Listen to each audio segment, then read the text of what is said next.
उत्तर प्रदेश के हाथरस जिले में एक बड़ा हादसा हुआ है जिसमें कई लोगों की मौत हुई है। दरअसल ये पूरा मामला उत्तर प्रदेश के हाथरस जिले के सिकंदराबाद थाना क्षेत्र के रतवानपुर गांव के समीप का है, जहां पर एक सत्संग चल रहा था। बताया जा रहा है सत्संग भोले बाबा का सत्संग था, जिसको सुनने के लिए हजारों की संख्या में श्रद्धालु वहां पर पहुंचे थे।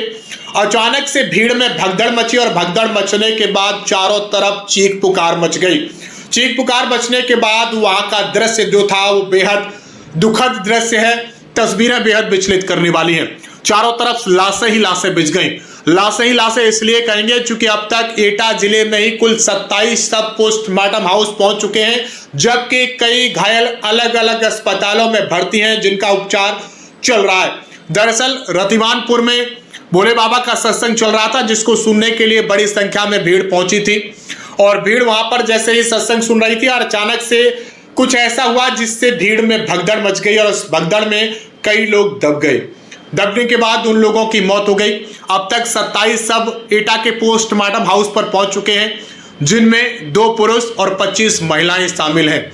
मरने वालों की संख्या अभी और बढ़ सकती है क्योंकि कई अस्पतालों में लोग भर्ती हैं। जैसे उनको सुविधा मिली, जिस तरीके से जल्दी घायलों को उपचार के लिए अस्पताल ले जाया जा सके, तो कुछ लोगों को एटा जिले में लेके आया गया, तो कहीं कुछ लोगों को हाथरस जिले में अस्पतालों में भर्ती कराया गया है। वहीं इस पूरे मामले में मुख्यमंत्री योगी आदित्यनाथ ने भी घटना का संज्ञान लिया है। तुरंत आला अधिकारियों को मौके पर पहुंचने के निर्देश दिए, राहत बचाव कार्य शुरू करने के निर्देश जारी किए हैं। साथ ही उन्होंने ये भी कहा है कि जो पीड़ित परिवार है उनके प्रति उनकी संवेदनाएं सबसे पहले उन लोगों तक राहत पहुंचाई जाए जो इस हादसे में घायल हुए, उनकी जान को बचाया जा सके। अब देखने वाली बात ये होगी, इतना बड़ा हादसा है कि आखिर हादसा ये कैसे हुआ, किसकी लापरवाही से हादसा हुआ और आखिर इस भीड़ में भगदड़ मचने का कारण क्या था। ये तो खैर बात की बात है। पहला जो प्राथमिक उपचार जो उन लोगों को मिलना चाहिए, यह पहली प्राथमिकता है, जिसको लेकर सीएम योगी आदित्यनाथ ने भी जो अधिकारी हैं उनको निर्देश जारी किए हैं।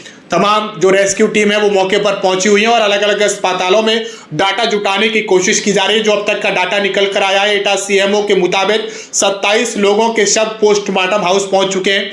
साथ ही कई लोग अस्पताल में इलाज भी करा रहे हैं। यह हादसा कैसे हुआ इसकी जांच भी होगी, लेकिन सबसे बड़ी बात यह है कि घटना काफी दुखद है। दुखद इसलिए क्योंकि इतनी बड़ी संख्या में लोगों हादसे का शिकार होना, लोगों के हादसे का शिकार होना, और सबसे बड़ा सवाल यह भी है कि आखिर भगदड़ मची तो मची कैसे।